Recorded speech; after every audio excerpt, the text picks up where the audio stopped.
Hi everyone, thank you very much for stopping by and for returning to the old world. Today, let's talk about the question that's rocked us this week, which is, when is a starter box not a starter box? The context here is at Warhammer Fest in April of 2023. Games Workshop said Warhammer the Old World will not be getting a starter box. Okay, so far so sad. No Isle of Blood, no High Elves v Goblin classic box or anything like that. But they later clarified, certainly on Twitter and I think through the FAQs, that the game won't be getting a starter box in the same way that the Horus Heresy didn't get a starter box. Now, I think with pretty much 99% of the community, had always looked at Warhammer the Horus Heresy's box set and gone, that's the starter box.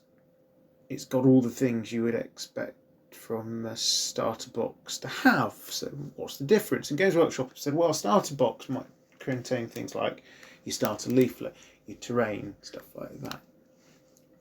So Horus Heresy definitely isn't a starter box.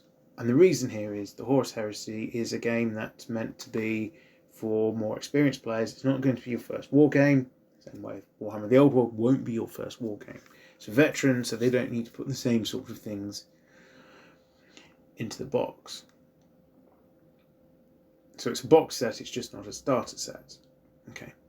But what do you actually get in the Horus Heresy Age of Darkness? Well, the set contains, reading from the website, 54 plastic miniatures. You've got a couple of Praetors with different weapons, 10 Terminators, 40 Tactical Marines, a Dreadnought, and a Spartan Assault Tank. On top of that, you've got a hardback version of the rules, some reference sheets, some dice, the templates, classic whippy measuring sticks, some transfers, and a construction guide. Okay, so there's no terrain in there. There's no boards for a board game or anything like that. But you've got enough models that you could either split them into two factions, and let's face it, Warhammer Horus Heresy is a game really, alright, there's other factions, but it's generally about different flavours of Space Marine punching each other in the face or shooting each other. That's what it is. So you've got enough models in there to either build the core of an army or split across two factions, so you and a mate can start playing pretty quickly.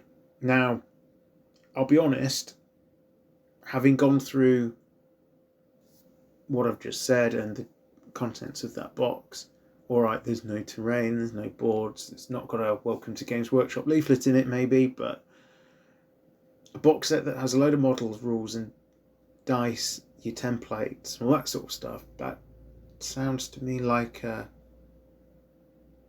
starter set. I mean, it's even got red plastic, it's got the plastic measuring sticks in it, and if you're a veteran, you've already got a tape measure because you need them for pretty much any game you play.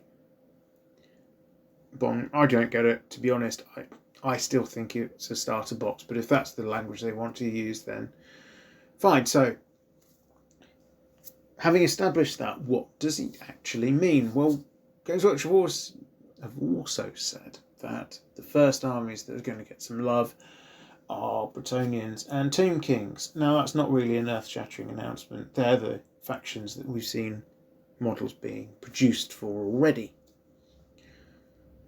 which does tend to suggest that if they are the first models to be released and the first things we can get our hands on, then it's likely that the not starter box would include those two factions, so maybe it's playing off some kind of errantry war narrative here. The only other thing I can think of, and this is very much, I think, an outside bet at this point, is the box that isn't a starter box might include Empire. Now, we know that the Empire is going to be split into various sub-factions, and they're all going to operate in slightly different ways. Now, That means you could take a bunch of perhaps all old models, they're not getting love, they're not getting new models, the old state troopers, knightly orders, etc. Wang a load of those into a box, and then suddenly you've got something that looks very much like the Horus Heresy box set. You've got a bunch of blokes that could either be used to start two different Empire factions and face each other, or you could use them all for the core of your one army. And we know that being set during the time of the three empires, being three emperors, I should say, and that Warhammer the Old World is going to be based more around the Old World itself, or that's certainly a strong suggestion, at least that's the initial storylines, that actually a big blob of Empire troops would be quite sensible. Now, it might be just because I've had Empires in the past, that's kind of me wishlisting more than anything else, and I'll fully acknowledge that, as I've already mentioned, I think an Empire box set as your opener game box, that might just be a bit unrealistic, but we can but see what's going on in relation to that. So there we go. When is a starter box not a starter box? And that seems to be when it contains everything you need to start playing, apart from a bit of terrain and a welcome leaflet. Did you have any particular hot takes from Warhammer Fest? Is there anything in particular that floats your boat? Let me know in the comments below. Otherwise, this is Return to the Old World. Have a great day.